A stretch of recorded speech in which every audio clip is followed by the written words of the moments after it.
Hello Libra, thank you for joining me for your weekly sun or ascendant forecast for week commencing the 17th of September, with the Sun and Mercury arriving in your sign towards the end of this week.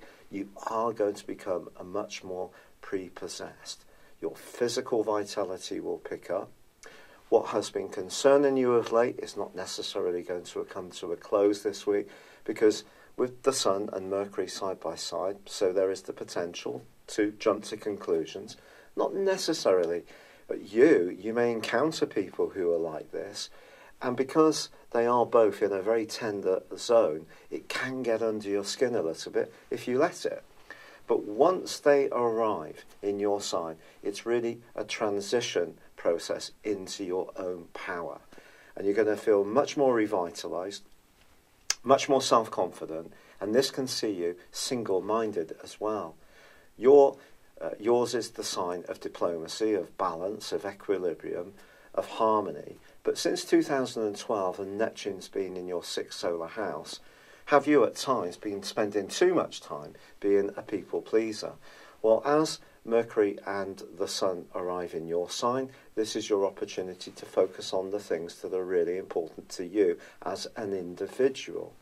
Now, of course, Mars and Uranus are clashing again. That can create some tension, not least because Mars is in a superb part of your situation for your personal expression, whereas Uranus is in an area which is very much more to do with what you share. But I think generally, because of the energy arriving in your sign, it's time to think about what you want to do, your goals and ambitions, the things you want to get off the ground, or the things you want to revitalise that are ongoing but important to you.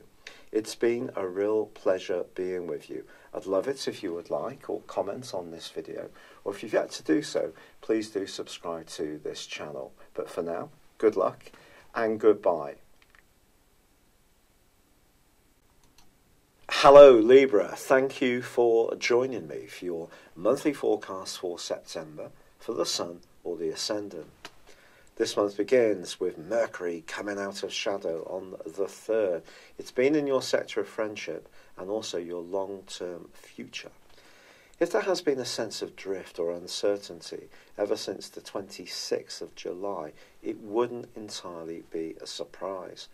But there's also a quarter moon on the 3rd of this month as well, which sees your sister air sign of Gemini clashing with the Sun, which is locked away in a very sensitive and reflective part of your scope.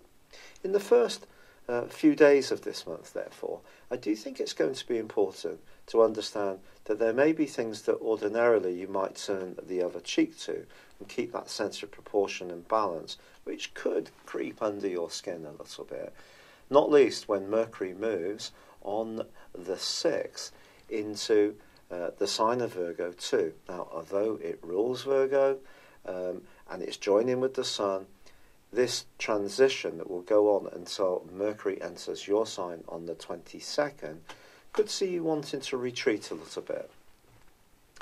Now, of course, there's still an action-packed amount of energy in your 4th solar house, which is very much to do with home, environment, family, our senses, our emotional state, and there are some opportunities here, not least that Pluto in this area continues to forge an amazing link with Jupiter for 3 weeks this month.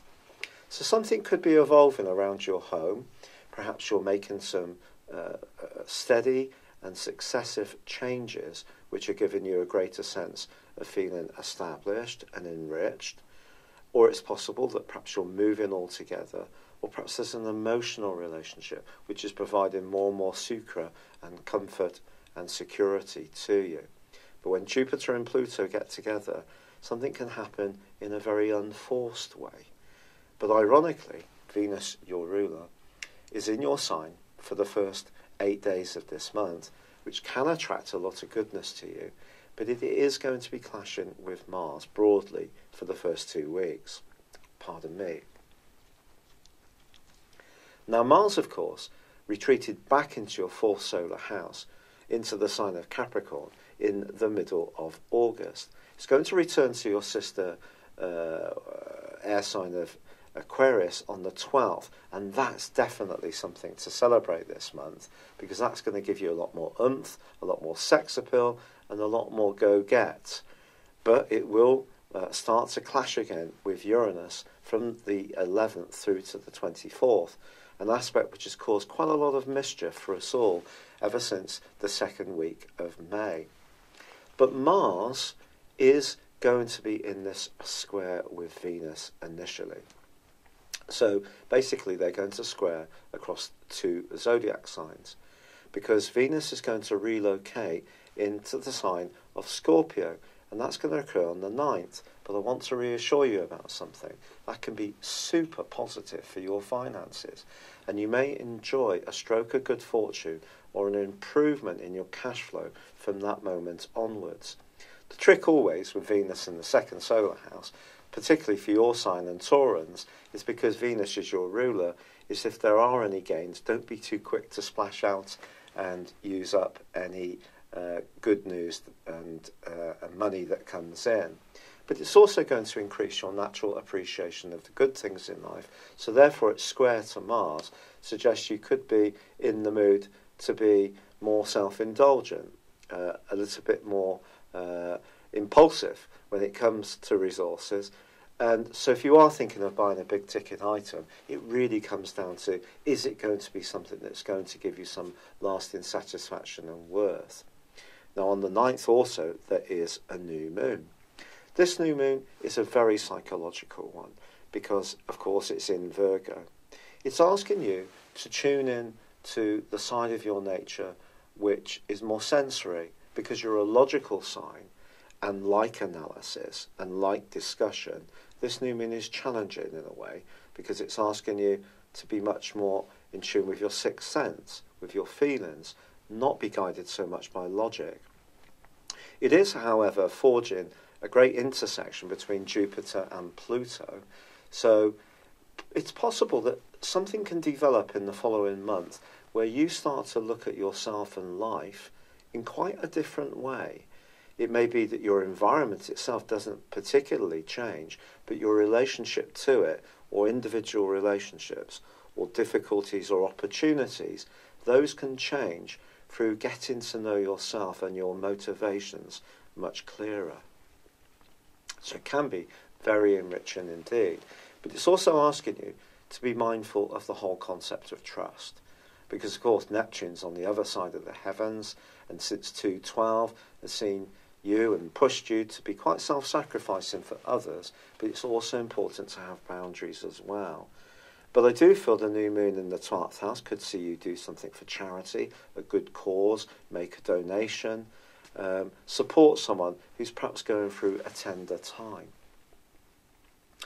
However, excitingly, from the 10th through to the 17th, Venus actually forges a very positive link to Saturn. Now, Saturn in the fourth solar house, as it will be for the next year and a half still, is not a walk in the park, because Saturn is exacting, but it's also going to give you a reward if you keep working at it, and it's probably going to be around where you live, creating a better, more stable environment, a physically more attractive environment, hopefully. But at the moment, there could be a sense that you're having to really work at this. And not all of your conditions, whether it's with family members or in your emotional life or in the physical context of where you live, might be quite as sweet as you would like. But this link with Venus suggests that the good news that's coming in through Venus can feed into Saturn. So you may be able to make some astute purchases that make life more comfortable, that perhaps pay off a little bit of debt, that perhaps in some way make you feel more secure in where you are. And that's obviously to be hugely welcomed. However, what does this square between Mars and Uranus mean? We know that Mars is in the part of your scope to do with self-expression and your sense of attractiveness from the 12th, but Uranus is in the deep, passionate 8th house. If there is a relationship which is a bit clingy, stops you from being a free spirit, it could get you down a little bit in the following couple of weeks. But equally, you may be drawn to someone, if you're single, who's very hot and attractive, but the reasons that you're drawn to them may be ones that you need to think about carefully. And it won't be, quite frankly, until Mercury enters your sign on the 22nd, followed by the Sun on the 23rd, that you're really going to move into your power. I think your physical vitality will come up. Psychologically, will just suddenly feel stronger. You can move much more in control of what you need to do. I feel that there's a sense of purposefulness that will come through that maybe has been a little bit lacking as you have been rather more introspective on the back of those very sensitive energies earlier in the month. But then there is a full moon in your opposite sign. It's possible that someone in your family, someone that you're close to, could be even someone you live with, could be really quite trying. I need to just be really truthful about this. I know that it is important to always be positive, and I do try to be positive, but it is also important to say it how it is. So this is a full moon which squares up with Saturn. Now, just to reassure you, in my progress chart, even though I was born as an Aquarius, 30 minutes into Aquarius, because of now being 60, my progressed Sun is now 1 degree in Aries. And that's basically going to reflect this full moon. So I've got Saturn, since it retreated backwards in the 5.5 months of its retrograde through to the 6th of this month. Well, I've had that coming back into squaring up that progressed Sun. So limitation, which has obviously been played out in my health. And because I work at home, that's obviously had an impact as well. And the 7th house, and of course I'm a Libra ascendant, in Aries is very much about relationships. So relationships have to be worked at when Saturn's involved. So it's possible someone close to you may be out of spirits, dispirited, making a lot of demands, or perhaps a relationship is not coming up to the mark that you wanted or expected. And Saturn square the Sun, and in this case obviously the Moon, and it's opposite the Sun, squaring the Sun, sorry, this is going to be quite a tough full moon. I have to be really honest about this. So towards the end of September, there may be something you need to work through which can't be avoided, and it could have an emotional impact on you. It could be around a relationship, but if you get through that, then things can get stronger. And of course Saturn is then going to be picking up speed because the retrograde over the last 5 months brought it back into the sign of Capricorn, deeper and deeper and deeper, right to the very beginning. So it's almost like Saturn moving into Capricorn, which began on the 17th of December, is starting all over again. So something that happened just before Christmas, or perhaps up to about the middle of January, could play its way out again. But you'll have the knowledge this time of the experience that you gained that time around. But limitation is the name of the game with Saturn. Of course, it has very positive dimensions too. It gives us self-discipline. It gives us the desire to work at things. So if there is a relationship that's really worth working at in your situation, this is the chance to beaver away at it. But I do feel you may have to compromise a little bit, and not everything can be on your own terms. And with the Sun and Mercury in Libra, obviously is going to be a bit more desire to be more focused on the more cardinal side of your nature, which is about you doing what's good for you, not necessarily being so much of a people pleaser. But generally, I think you can turn that very much to a positive. But financially, I do think this is a month when things can get on the front foot. And if you are working through some sensitive issues for the first few weeks, there are ones that are preparing you for the brightness of the Sun and Mercury coming into your sign, when you're going to take action, take centre stage, and show people just how capable you really are. I'm really grateful for all the kind comments and suggestions that you have made to me with going through this rheumatoid arthritis. Thank you so much. It means so much. I'd love it if you would like or comment on this video, or if you've yet to do so, please do subscribe to this channel. Thank you. Hello, thank you so much for watching my video. I'd love you to join me at my Horoscope Ace app.